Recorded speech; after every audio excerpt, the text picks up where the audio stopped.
matinale d'Europe 1, 6h30, 9h. Thomas Soto. Le débrief de la matinale, les temps forts de ce que vous avez entendu ce matin sur Europe 1. L'émission Quotidien sur TMC a fait une révélation qui pourrait bien faire trembler le gouvernement. Bruno Le Roux, le ministre de l'Intérieur, est convoqué aujourd'hui à Matignon. Le ministre qui va devoir s'expliquer sur l'embauche de ses 2 filles à l'Assemblée nationale. Écoutez les explications de Justin Morin. C'était tout à l'heure à 7h30. Pour leur premier CDD, on parle bien de CDD et non de stage. Elles sont encore lycéennes. Pour son premier contrat, l'aînée n'a même pas encore 16 ans, l'âge légal pour travailler. Elle a pu le faire uniquement parce qu'elle était embauchée par son père. C'est la seule exception possible.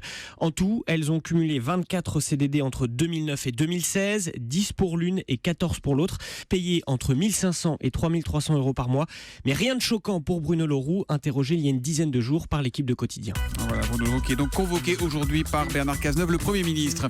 Hier soir, 30 hommes et femmes ont regardé le débat équipé de bracelets capteurs d'émotion. Alors quel est le candidat qui a le plus fait réagir les téléspectateurs? Rémi Botsaron nous a révélé les premiers résultats de cette enquête vraiment originale. C'était à 7h05.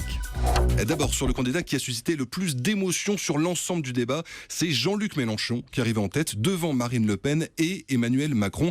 Mais sur le discours de fin, bouleversement, c'est Emmanuel Macron qui termine sur la note la plus positive devant François Fillon et Benoît Hamon. Dernière place pour Marine Le Pen en termes d'adhésion émotionnelle sur ces derniers mots. Reste à savoir si l'émotion fera l'élection, comme le pensent ces sondeurs, à l'image de ce qu'ont connu les États-Unis, par exemple, avec Donald Trump. Voilà, un autre regard sur ce débat. France 2 diffuse ce soir dans l'émission Cache Investigation un documentaire choc sur les affaires de pédophilie qui frappent l'Église. Eva Rock a pu le visionner, ce documentaire. Écoutez à 6h45, c'était dans le kiosque d'Europe 1. Couvert par la hiérarchie qui n'hésite pas en fait à muter les ecclésiastiques d'un pays à l'autre, leur évitant ainsi des poursuites judiciaires. Il y a beaucoup de religieux français par exemple qui ont été déplacés en Afrique et en Amérique du Sud.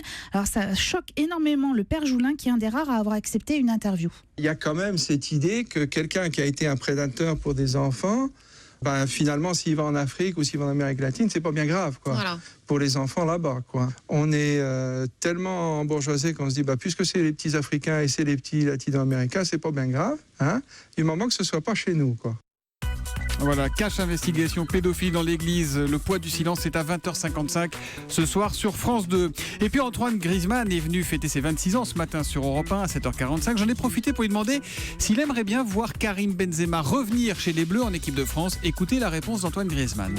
Oui, je pense que un peu tous les Français, mais voilà, il y a un coach qui est là pour faire des décisions. Voilà, il n'a pas pris d'autres joueurs qu'il aurait pu prendre par les performances, il l'a pas fait. Voilà, mais faut respecter le coach et il sait gérer son groupe, on l'a vu à la Coupe du Monde, on l'a vu à l'Euro, donc voilà, moi je suis à fond derrière lui.